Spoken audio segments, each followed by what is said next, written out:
हरी नदिया किनारे शिवड मारू बजावेली सुतल गौरा उठेली चिहाय।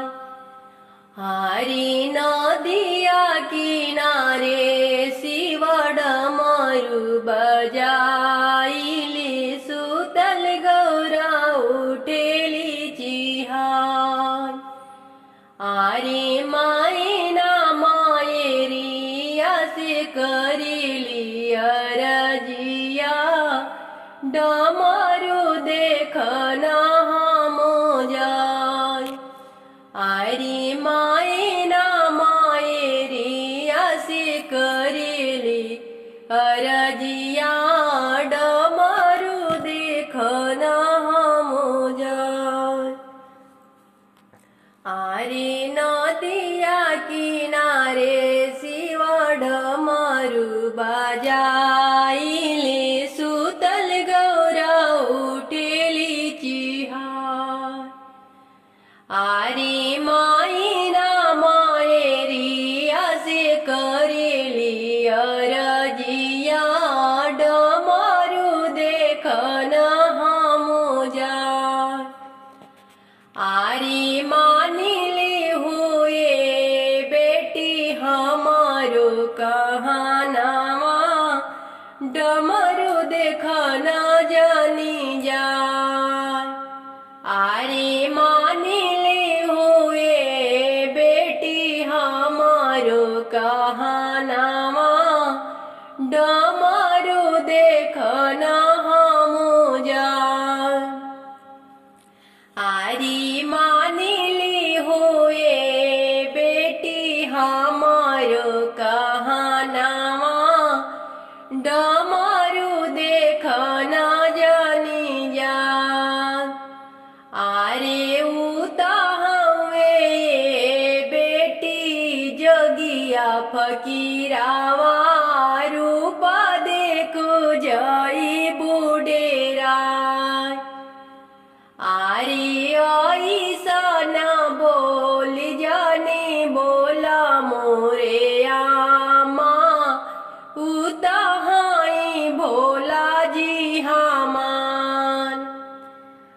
आरे मानिले हुए बेटी हमारो कहानावा डमरू देखनो जानी जाय।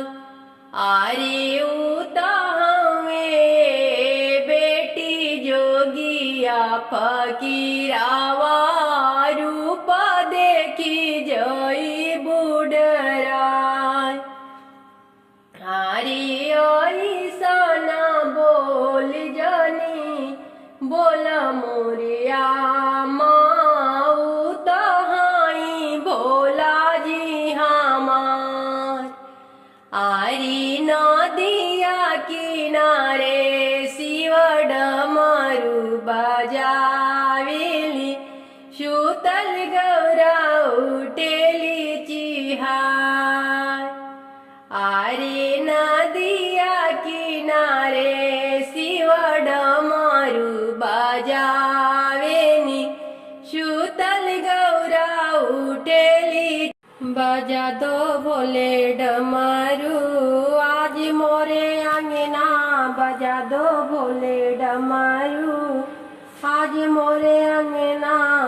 डमरू की धुन पे गणपति जी नाचे डमरू की धुन पे गणपति जी नाचे मारी दी नचे संग में आज मोरे अंगना मारी दी नचे संग में आज मोरे अंगना न मारी दी नचे संग में।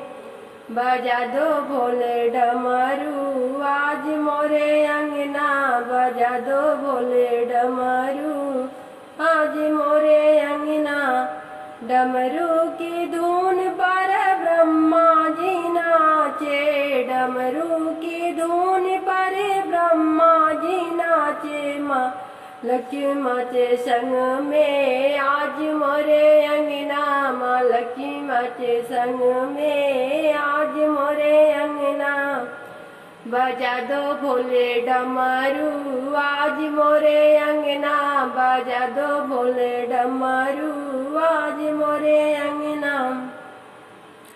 डमरू के धुन पे सीता, डमरू के धुन पे राम जी नाचे, डमरू के धुन पे राम जी नाचे, माँ सीता नाचे संग में आज मोरे अंगना, माँ सीता नाचे संग में आज मोरे अंगना। डमरू के धुन पे कन्ना जी नाचे, डमरू के धुन पर कन्ना जी नाचे, माँ राधा नाचे संग में आज मोरे अंगना, माँ राधा नाचे संग